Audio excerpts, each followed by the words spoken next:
Петок, 29 март, кратки вести во 12 часот. Бројни инвестиции во нова медицинска опрема, инфраструктурни проекти, како и континуирано зајакнување на кадарот. Болницата Свети Еразмо во Охрид е пример за установа која вложува, истакна министерот за здравство Илир Демири при посетата на установата. Една од најзначајните инвестиции во нова опрема е апаратот за магнетна резонанца во вредност од 1,2 милиони евра. Се реализира реконструкција на постојниот базен за физикална терапија и доопремување со хидрауличен лифт, кади за физикална терапија и апарат за криотерапија. Ова установа е пример и за континуирано зајакнување на кадарот. Само во изминатите неколку години се реализирани вкупно 73 нови вработувања, а во моментот 9 доктори се на специјализација.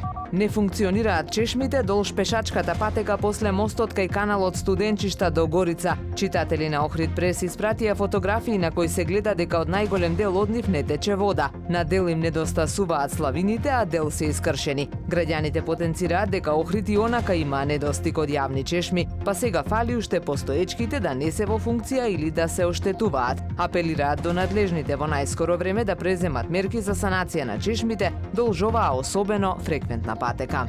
Охриѓанецот Петар Марковски е момчето кое благодарение на својот шарм и виртуозноста на виолина на својот Инстаграм профил брои 2 милиони следбеници. Ке се сетите на неговите настапи од времето на М2 Потрага под звезди, а можеби ќе го препознаете токму по неговите волшебни видеа на Инстаграм. Со ваква експанзија веруваме дека ќе стигне и до бројките на најпознатиот хрватски виолончелист Стјепан Хаусер, кој прави слични видеа и има 4 милиони следбеници на Инстаграм. Петар е заљубен во виолината, но и во неговата сопруга Марија, за која вели дека му е неизмерна поддршка во секој дел од животот.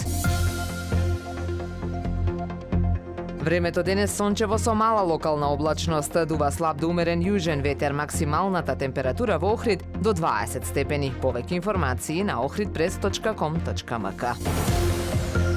Уредник и водител на вестите Даниела Спасик, технички реализатор Реджеп Селман.